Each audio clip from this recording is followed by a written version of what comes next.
अमेरिकी राष्ट्रपति Donald Trump ने दावा किया है कि अमेरिका ने ईरान पर अपने सैन्य हमले इसलिए रोके क्योंकि तेहरान ने हमले रोकने की अपील की थी।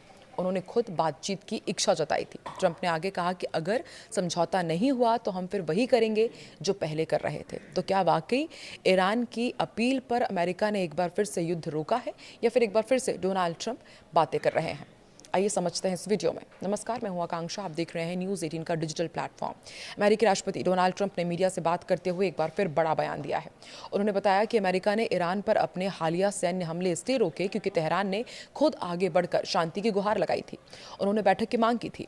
एयरफोर्स वन में पत्रकारों से बातचीत करते हुए ट्रंप ने कहा कि ईरान ने हमसे बहुत सलीके से कहा कि प्लीज़ हमले रोक दीजिए, आइए बात करते हैं।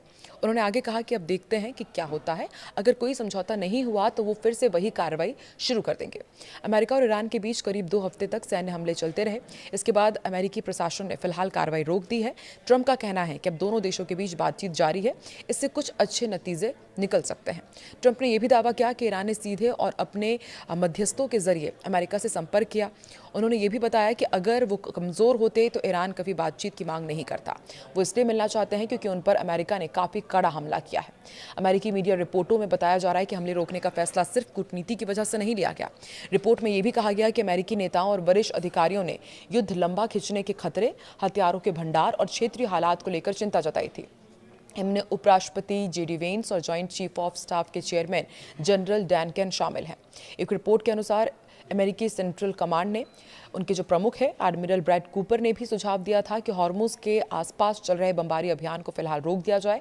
इससे अब ज़्यादा सैन्य फायदा नहीं मिल रहा है। बताया गया कि उनकी सलाह ने भी ट्रंप के फैसले को प्रभावित किया। ट्रंप ने साफ कहा कि अगर बातचीत सफल नहीं हुई तो अमेरिका दोबारा सैन्य कार्रवाई शुरू कर सकता है। उन्होंने कहा कि फिलहाल बातचीत जारी है, लेकिन अंतिम फैसला इसी पर निर्भर करेगा कि दोनों देशों के बीच कोई नया समझौता हो पाता है या नहीं।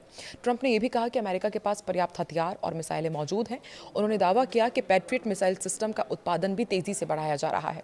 अमेरिका अपनी रक्षा क्षमता लगातार मजबूत कर रहा है। हालांकि इससे पहले ईरान के विदेश मंत्रालय ने ट्रंप के इन दावों को खारिज कर दिया था और कहा था कि अमेरिका के साथ फिलहाल कोई बातचीत नहीं चल रही है। ऐसे में दोनों देशों के बयानों में बड़ा विरोधाभास देखने को मिल रहा है। अब दुनिया की नज़र इस बात पर है कि ये तनाव बातचीत से खत्म होगा या एक बार फिर सैन्य टकराव शुरू होगा। ईरान और अमेरिका का महीनों से चल रहा युद्ध अब सिर्फ पश्चिम एशिया का संघर्ष नहीं रहा। इसके असर अमेरिका के अंदर भी साफ दिखाई दे रहे हैं। एक तरफ अमेरिका सेना के सबसे वरिष्ठ कमांडर्स में शामिल एडमिरल ब्रैड कूपर ने ईरान पर हमले बंद करने का सुझाव दिया, तो दूसरी तरफ अमेरिकी जनता का बड़ा वर्ग भी इस युद्ध से परेशान है। इसी बीच पेंटागन सैनिकों के हताहतों के आंकड़ों में बदलाव और कई नई श्रेणी जोड़ने को लेकर के अमेरिका घिर गया है। सबसे बड़ी बात यह है कि लगातार अमेरिका के हथियारों की संख्या गिर रही है। थार्ड और पैट्रियट जैसी मिसाइलें कम हो रही है। जुलाई की शुरुआत में अमेरिका को 13 दिनों तक लगातार ईरान पर हमला करना पड़ा। शनिवार को अमेरिका ने अचानक अपना हमला रोक दिया। पहले खबर आई कि ट्रंप के कहने पर हमला रोका गया, लेकिन अब अमेरिकी मीडिया एक्सियोस की रिपोर्ट कुछ और ही कह रही है। रिपोर्ट के मुताबिक सेंटकॉम प्रमुख एडमिरल ने पेंटागन और व्हाइट हाउस को बताया कि 2 सप्ताह की लगातार कार्रवाई के बाद ईरान के ज्यादातर तय सैन्य लक्ष्य पहले ही निशाना बनाए जा चुके हैं। उनका आकलन था कि अगर अमेरिका दोबारा बड़े पैमाने पर युद्ध शुरू नहीं करना चाहता तो हर रोज हवाई हमले करने से कोई खास सैन्य लाभ नहीं मिलने वाला है। बताया गया कि इस सलाह का असर राष्ट्रपति डोनाल्ड ट्रंप के उस फैसले पर भी पड़ा जिसमें उन्होंने हॉर्मुज में हमलों को रोकने के आदेश दिए थे।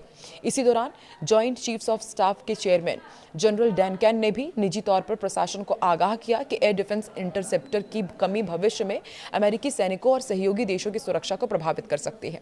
युद्ध के 5वें महीने में आए CBS न्यूज और YouGov सर्वे ने भी ट्रंप प्रशासन की मुश्किलें बढ़ा दी है। सर्वे में शामिल 3/4 से ज्यादा लोगों का मानना है कि युद्ध अमेरिका की उम्मीद से कहीं ज्यादा कठिन साबित हुआ। सर्वे में जिन लोगों से सवाल किया गया उनमें से करीब 2/3 ने कहा कि अब अमेरिका को ये संघर्ष खत्म कर देना चाहिए, जबकि सिर्फ 1/3 लोगों ने युद्ध जारी रखने का समर्थन किया। युद्ध का असर आम नागरिकों पर भी दिखाई दे रहा है। हॉर्मुज में तनाव के कारण तेल की कीमतों में तेजी आई है। अमेरिका में पेट्रोल की कीमतें बढ़ गई हैं। इसी बीच अमेरिकी रक्षा विभाग पेंटागन भी पारदर्शिता को लेकर सवालों में घिर गया है। उसके डिफेंस कैजुअलिटी एनालिसिस सिस्टम यानी कि DCAS के पहले सैनिकों की हताहत की संख्या कम दिखा रही थी, लेकिन बाद में रिकॉर्ड अपडेट हुआ तो 140 से ज्यादा अतिरिक्त घायल सैनिकों की लिस्ट को इसमें जोड़ दिया गया है।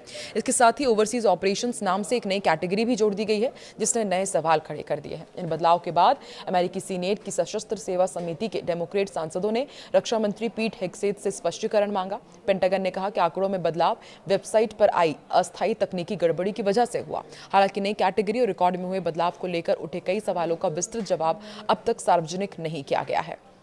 इन घटनाओं ने ईरान युद्ध को लेकर अमेरिका के अंदर 3 बड़े मोर्चों पर दबाव की तस्वीर सबके सामने रखती है। तो देखिए, एक तरफ डोनाल्ड ट्रंप कह रहे हैं कि जब ईरान गिड़गिड़ाया, जब उसने प्लीज किया, तब जाकर के उन्होंने युद्ध रोकने की बात कही और अभी बातचीत चल रही है। वहीं दूसरी तरफ आप देखिए कि अमेरिका के अंदर ये 3 बड़े मोर्चे चल रहे हैं जो डोनाल्ड ट्रंप के ऊपर कहीं ना कहीं प्रेशर बढ़ा रहे हैं। तो देखिए, कहने को कुछ और बात है, लेकिन अंदर का मामला कुछ और है। आपको क्या लगता है, क्या वाकई आने वाले दिनों में अमेरिका ईरान के बीच शांति हो पाएगी या फिर एक बार फिर से समझौता नहीं हो पाएगा और फिर देश को इन दोनों ही देशों के बीच युद्ध देखना पड़ेगा? क्या लगता है आपको? कमेंट सेक्शन में जरूर बताएं।